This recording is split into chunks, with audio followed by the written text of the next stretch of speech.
Hey everyone, we just finished our Strength Foundations yoga class and it really inspired me to do a little video for you guys on some tips for crow pose, some kind of training tools.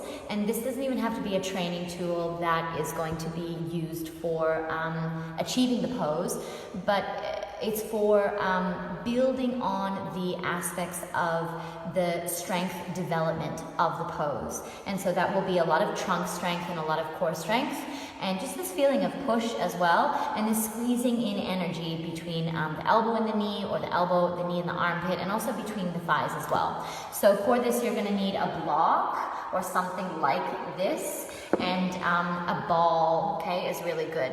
I also want to preface this by saying that the benefits that you receive from working towards a pose like this, or any pose for that matter, they don't just automatically accumulate in your body the moment that you can do it. They are accumulating in your body the whole process of you trying.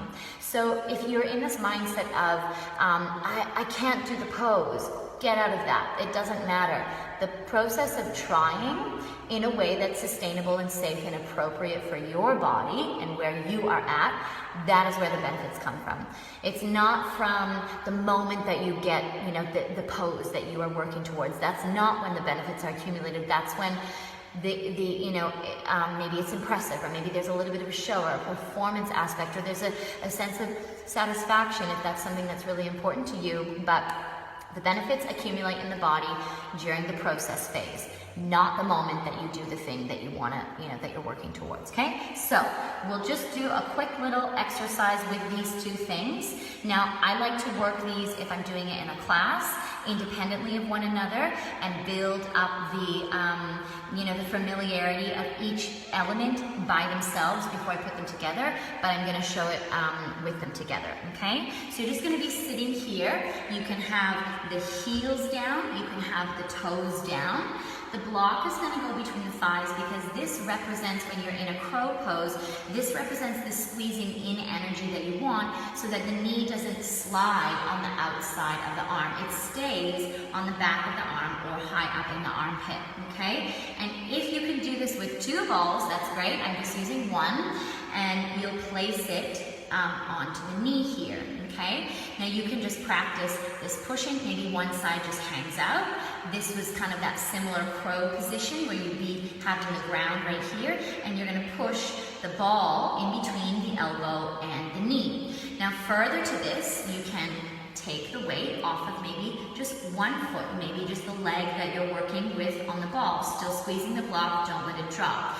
You could take the weight off of both feet. You could squeeze the big toes together, still you're squeezing the ball. And further to that, you can try to get the ball so that it wedges closer between the armpit and the knee, rather than right onto the elbow where I started in this position, okay? You can also work on little rolling actions, trying to squeeze those 2 points together and roll the ball on the knee and the elbow. And further to that, you can get it even a little bit closer, still squeezing the block, and you're holding the ball here. Again, you could do it with two.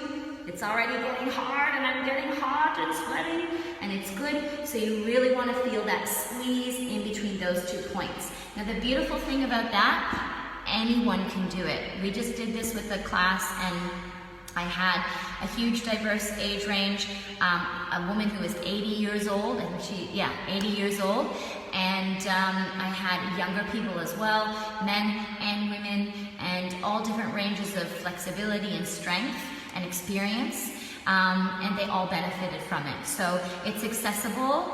Take these two, use them, play around with it. It can be done standing as well, especially with a single leg, with the ball, rolling the ball onto the knee a little bit. And yeah, these are great to use as a way to make that pose accessible and to help people to understand, for those that might not ever be able to get there, that it doesn't matter, because it's about building up the body and building up the strength through different ways, so that you can still get the benefits. Enjoy.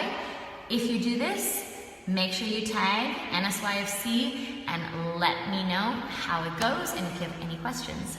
Can't wait to see it.